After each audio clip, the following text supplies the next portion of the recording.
Ce que je vous propose pour cette méditation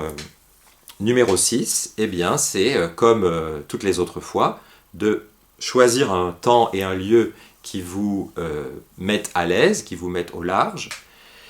d'entrer dans cette méditation en vous mettant explicitement en présence de Dieu, peut-être en demandant une grâce, comme saint Ignace nous y invite, et de commencer la prière du Notre Père,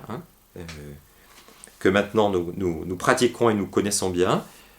redire toutes ces phrases lentement, en nous, en silence, peut-être plusieurs fois, pour réactiver tout ce qui s'active en nous au fil de cette petite retraite, de ces méditations, et puis venir à ce verset 12, et là, peut-être le lire, le relire, le redire, en écho au verset 14 et 15. Voyez, c'est comme si le verset 12 est la forme positive, le verset 14 et 15, c'est la forme négative, c'est-à-dire c'est le « ne faites pas, mais faites ». Les deux vont ensemble, et en nous laissant faire, à la fois par cette mise en garde et par cette invitation, par cette demande, eh bien, peut-être nous pouvons tout simplement laisser travailler en nous ces deux axes, c'est-à-dire peut-être nous poser la question de savoir, mais où est-ce que, Seigneur, dans ma vie aujourd'hui, j'ai besoin de ta miséricorde?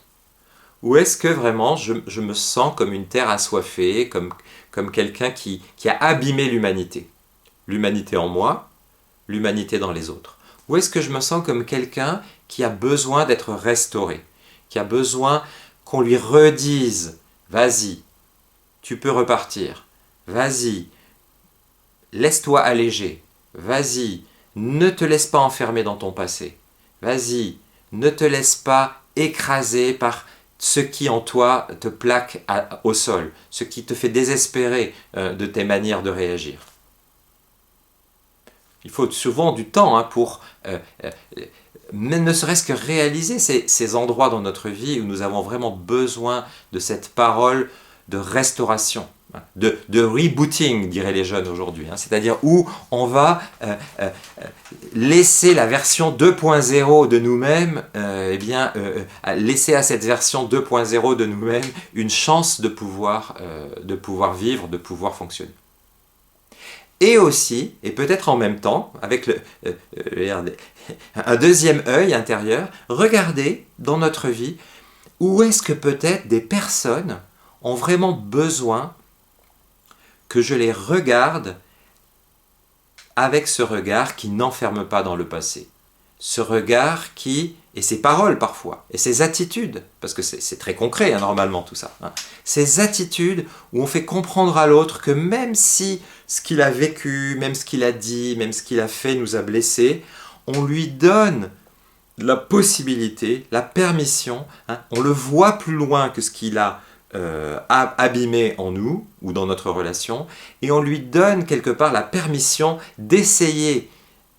une autre version de lui-même, peut-être une version balbutiante qui va échouer, qui va encore se casser la figure, qui va encore nous blesser, mais l'important c'est cette mise en dynamique. L'important c'est pas de réaliser un monde magique dans lequel plus personne jamais ne nous ferait du mal. De toute façon, des fois, même les personnes qui sont de meilleure volonté nous font du mal parce que c'est compliqué en nous et qu'on a souvent le talent de mal prendre des choses que d'autres font j'allais dire, en toute bonne volonté pour nous ou avec nous. Donc, il ne s'agit pas d'abord de savoir si l'autre a raison ou tort, à la limite. Il s'agit de savoir si je suis capable de désirer fluidifier à nouveau la vie, c'est-à-dire laisser à l'autre cette idée, donner à l'autre ce message concret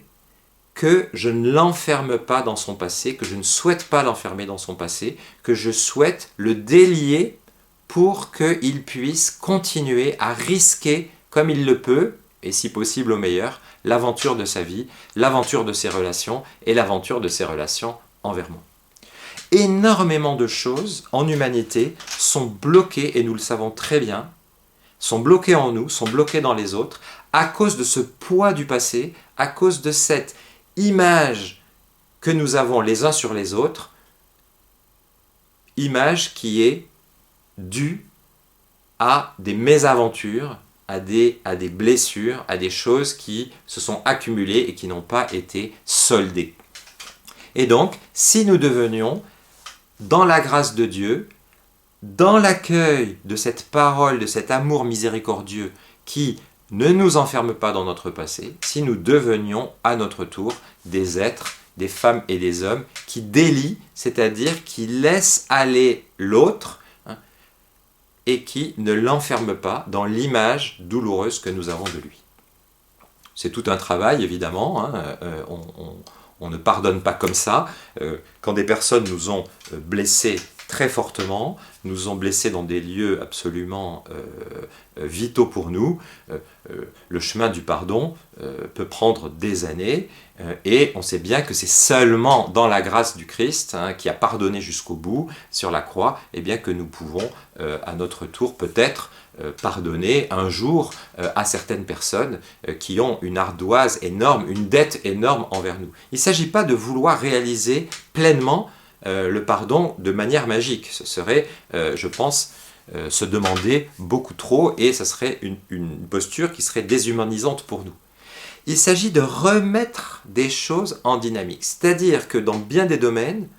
vouloir pardonner, vouloir commencer à desserrer, on pourrait dire, l'étreinte de la dette, c'est-à-dire de cette revendication que nous avons sur l'autre, eh bien, simplement vouloir desserrer cette étreinte recommence à mettre les choses en mouvement. Pour reprendre cette image des tuyaux, pour que l'eau revienne et qu'on recommence à s'écouler du haut vers le bas, de la réserve du château d'eau vers la boîte de dérivation, eh bien, il suffit peut-être d'ouvrir un tout petit trou, une toute petite percée dans ces tuyaux bouchés, dans ces tuyaux du ressentiment, dans ces tuyaux du ressentiment qui peuvent être en nous. Peut-être percer un tout petit trou à travers ne serait-ce que ce désir de pardonner, ce désir de ne pas enfermer l'autre, ce désir que l'autre finalement puisse vivre autrement qu'en ayant sur le dos cette dette que je lui colle, eh bien, ça peut suffire à remettre les choses en dynamique, et cette dynamique, eh bien, c'est peut-être elle qui va emporter, on pourrait dire, tout ce tartre qui est en train de boucher mes tuyaux. Donc, n'hésitons pas à nous laisser mettre lentement, tranquillement, sans idéalisme, en route dans le pardon, dans cette capacité à remettre l'autre en mouvement et à nous laisser remettre nous-mêmes en mouvement par Dieu. Très bonne semaine et à bientôt.